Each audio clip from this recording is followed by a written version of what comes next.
Hallelujah! সবাইকে জয় যিশু ঈশ্বরের গৌরব হোক। পিতার আশীর্বাদে, পিতার করুণাতে যে আসতে পেরেছি, পিতাকে অসংখ্য ধন্যবাদ করি। তো আমি প্রার্থনাতে যাব।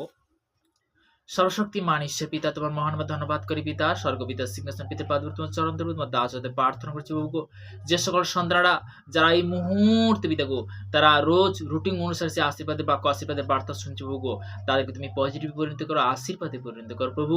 প্রভু গো, সর্বদা আজকের যে কি বাক্য ভোজন রয়েছে প্রভু গো, তুমি তো বলবো প্রভু গো, সেই বাক্য অনুসারে তোমার কাছে চাহাত করছি পিতা গো। যোহন তার 4 অধ্যায় 14 পদে, কিন্তু আমি যে জল দেব তাহা যে কেহ পান করে তাহা পিপাসা আর কখনো আসিবে না, বরং আমি তাহাকে যে জল দেব তাহা তাহার অনন্তরে এমন জলের উদ্ভনি হইবে, যাহা অনন্ত জীবন পর্যন্ত উথিলিয়া পড়িবে। প্রভু গো, সেই জল প্রভু দাও প্রভু গো। তুমি জল তেলে যেমন বড় বড় মিরাকেল করছো প্রভু গো, প্রত্যেকটা সন্তান ক্ষেত্রে প্রভু তুমি বড় বড় মিরাকেল করবে যিশুর নামে। এই আমার প্রার্থনা নাসরিতে প্রভু যীশু খ্রিস্টের নাম থেকে চালাও, আমেন। তো তেমনি যে আজকের আমরা প্রভুর বাক্য থেকে যে আমি শেয়ার করছি, কেন শেয়ার করছি, প্রয়োজন আছে। তো বাক্য থেকে যখন আমরা অঙ্গীকার করি, তখন পিতা কি করে? আশীর্বাদে পরিণত করে।